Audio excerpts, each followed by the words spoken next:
As Trump attends talks with Putin in Alaska today, I want to focus on a different major world power, China, and on the deal that Trump just struck with chip providers Nvidia and AMD to allow them to export chips used for AI to China, so long as the US gets a 15% cut of the exports. We're going to talk about why this is an unprecedented move, what it means for AI, but also what these chips even are, why they matter, and what to expect from this global AI race moving forward.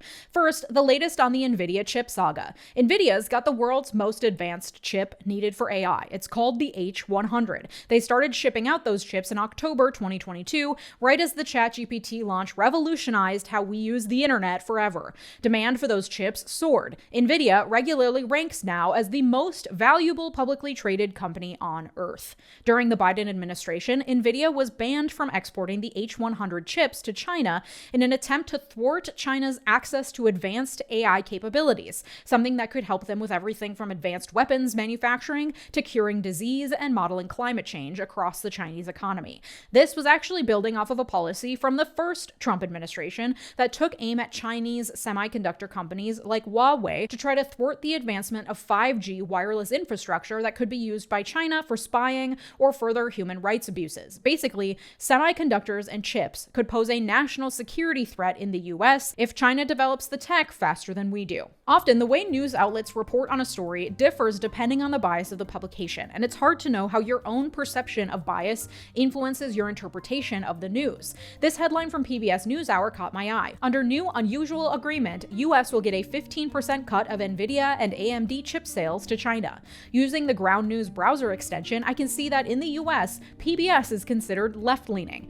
To get a fuller picture of the story on all sides of the political spectrum, I can click on Full Coverage, which will show me coverage of the same story from publications across the political spectrum. My partner on today's video, Ground News, uses 3 independent monitoring organizations to assess the bias rating for each publication. Each news monitoring organization has their own methodology, including editorial reviews, blind bias surveys, independent reviews, and third-party research. These are legit, independent organizations, but they are limited by the data available to them. Their analysis is done in the context of the US political system. Our Overton window has shifted so far right that PBS is considered left-leaning in the United States. That tells you a lot about the context within which the media you're consuming operates. And thanks to Ground News, I get even more context, including how factual each publication is and who owns it, giving me a well-rounded idea of the motivations, biases, and accuracy of the news I'm consuming.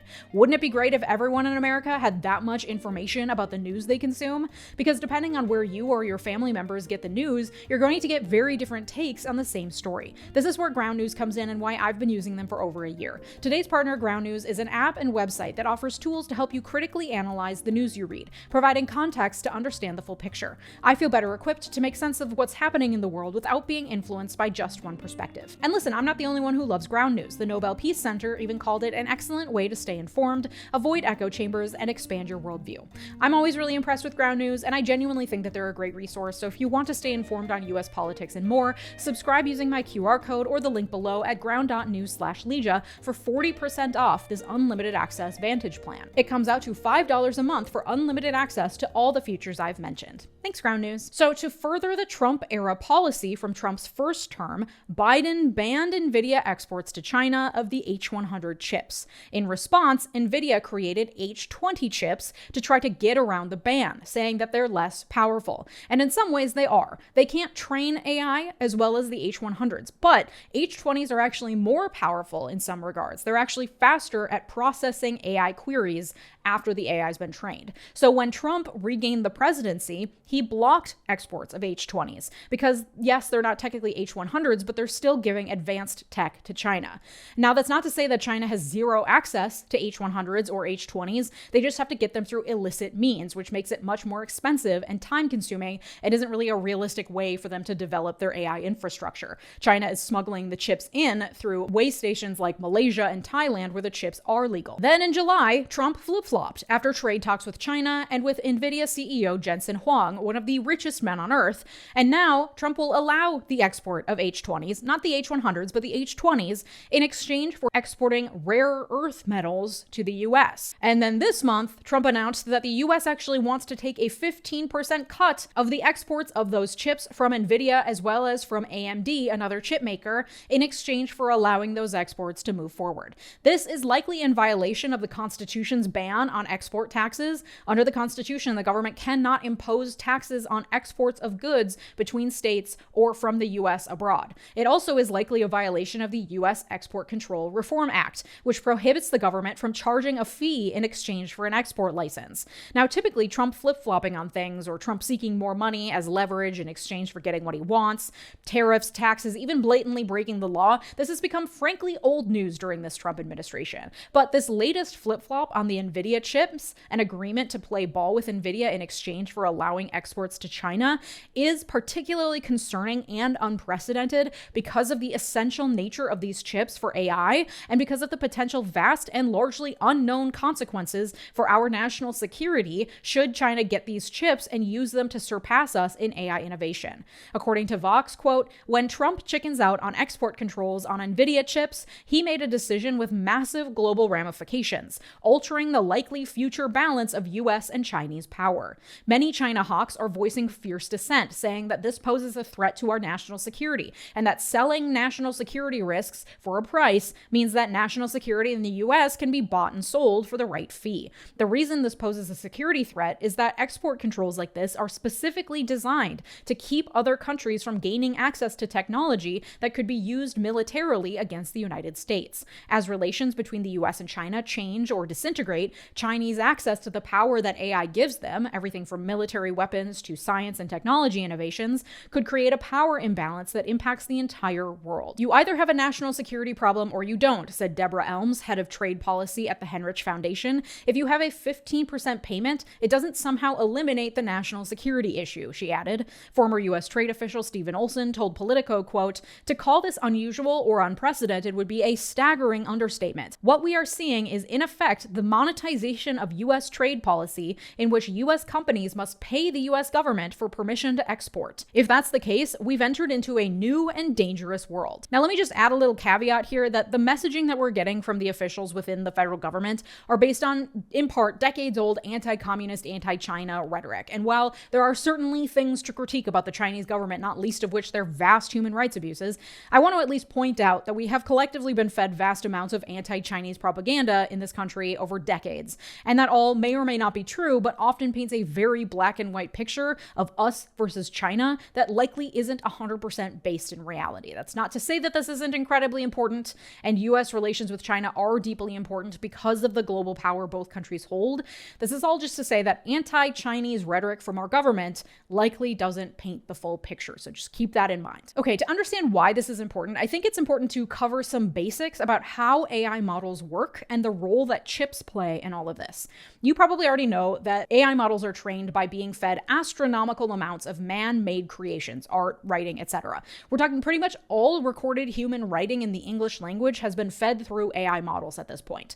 That's a ton of information, and it must be processed in and out of thousands of graphics processing units, or GPUs. NVIDIA and AMD are the two major GPU creators in the US. The computer you use likely has either NVIDIA or AMD tech inside it to power everything that your computer does. When we talk about NVIDIA chips used in AI, we're talking about GPUs and the circuits in those chips that are designed for the kinds of calculations used in AI. NVIDIA has invested billions of dollars to improve the performance of its GPUs, literally 4,000-fold over the past 10 years alone. Chip supply cannot keep up with chip demand, and each chip, like the H100s, costs around $35,000. NVIDIA has a corner on the market, a virtual monopoly, because it was the first to develop the best technology, like the railroad and oil barons of old who made their wealth because they were the first and the fastest to exploit an industry. NVIDIA is the chip baron of the 21st century. So the reason why chip production cannot keep up with demand is because it takes a while to build production facilities, and then there's just a small number of producers that have monopolies in the market, so there are only so many facilities with the capabilities to produce the chips. On top of that, these chips require rare earth metals and other scarce materials in their production. Silicon is an essential building block in all semiconductors. China is the largest producer of raw and refined silicon. High-quality quartz is needed to create the crucibles where silicon is melted into a single crystal structure needed for semiconductors. Most of that quartz is mined in North Carolina in mines that are vulnerable to things like climate change, like when Hurricane Helene disrupted operations in the 2 mines that operate there.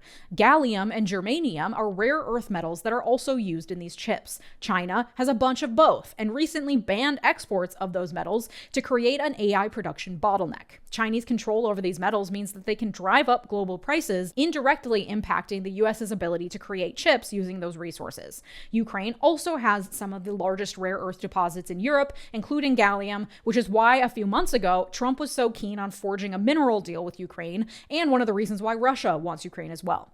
And while we're talking about natural resources, let's talk about the resources that AI needs to exist beyond the precious metals, or at least what little information we know about this, because there are very few regulations around AI at this point, so transparency is notably lacking, meaning it's impossible to know exactly the resources being used by any AI company or model. Arguably, while chip scarcity is creating a global race to the top, it is energy production that will be the main thing holding back AI advancement. By 2030, AI data centers, the places where your answer is generated when you ask ChatGPT something, they are projected to use 8% of total available power in the US. By 2034, annual global energy consumption by AI data centers is expected to be triple what it is today, to about 1,500 terawatt hours, which is about the energy used to power all of India. Data centers require a constant output of energy, so renewable resources like wind and solar aren't viable solutions until battery technology catches up with needs. So coal, which is still burned to generate a third of electricity supplies, and natural gas, which fuels 20% of power and also creates emissions, are necessary to power the needs of AI. One ChatGPT search uses the equivalent power of 10 regular Google searches. And while some major companies are turning to renewable energy to help fuel the demand, many others are turning to nuclear energy, including Microsoft, Amazon, and Google. But even beyond that, the energy needs to be transmitted through overtaxed and old power lines and substations, energy infrastructure that takes years to update. And because we don't tax businesses or billionaires nearly enough, it'll be the 90% of us who have to foot the bill to update the depleted infrastructure while AI founders make billions. Water is also necessary to ensure that servers don't overheat. AI data centers use more than 1 billion liters of water per day. Your conversation with ChatGPT uses about a bottle of water to generate. And then there's the pollution generated by the data centers themselves. Noise pollution, light pollution, and air pollution that are affecting communities where these data centers are being built, usually over the objections of most residents, for the benefit of the tax revenue it will generate, because the same officials that want that tax revenue are unwilling to tax the rich. It's fucking maddening to me how many of our problems would be solved by just taxing the rich. You're benefiting from our infrastructure. You're exploiting the labor of workers that use our roads and infrastructure to get to work, that require our social services to cover the healthcare and other costs that your abysmal wages don't cover. You should have to pay taxes for those benefits. But I digress. The reality is that AI uses tons and tons of energy to exist. And while it is heartening to hear about some AI developers who are attempting to figure out ways to make AI more energy efficient and sustainable, I'll link an article from Nature that I read laying out some of those initiatives in the sources for this video. AI is developing at a far faster rate than the sustainable energy alternatives needed to keep it from completely ravaging the planet. And once the AI tech is created, US officials are concerned with making sure the most advanced tech is kept in US control and out of the hands of China because of the economic value it could generate, as well as because of the potential abuse it could allow in the form of advanced high-tech weapons manufacturing. So basically, AI is not possible without GPUs. NVIDIA creates the fastest, best chips on the market, and the more advanced the chip, the faster we can move towards further AI development. And we are in a race to develop AI as fast as possible, basically because weapons. Like, yes, productivity, human development, AI as tool for furthering mankind, blah, blah, blah. When we talk about the race to develop it, to block other countries from having it, we're talking in terms of economic development and ultimately, from a national security standpoint, weapons. And how could AI be used militarily by our enemies? So glad you asked. Our enemies would likely learn from our own weaponized tech innovations. America loves to set the standard on violence. And with increasing global conflict, especially the genocide in Gaza and the war in Ukraine, there is a lot of money to be made off war. In June, it was revealed that that Spotify founder Daniel Ek had recently invested $500 million in an AI defense startup company called Helsing, betting big that AI development in the weapons sector offered a major ROI opportunity. I deleted my Spotify account after that, and you should too. Palmer Luckey is a tech billionaire who founded Anduril, yes, that's a Lord of the Rings reference, which is a California-based defense products company.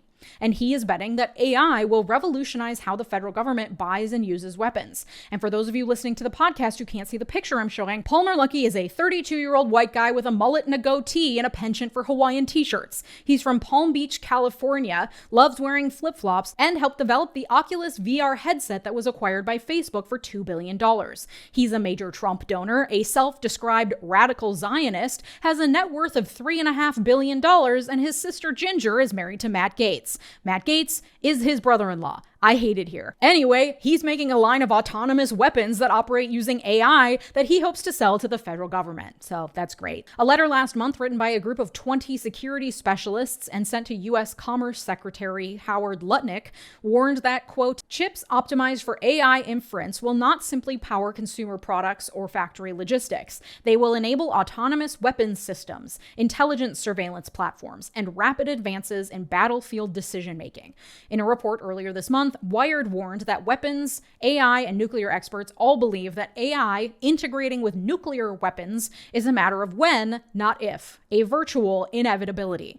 This is on top of the potential AI presents for mass surveillance. Last year, the Bulletin of the Atomic Scientists reported, quote, these systems offer cash-strapped autocracies and weak democracies the deterrent power of a police or military patrol without needing to pay for or manage a patrol force. The decoupling of surveillance from costly police forces also means autocracies may end up looking less violent because they have better technology for chilling unrest before it happens.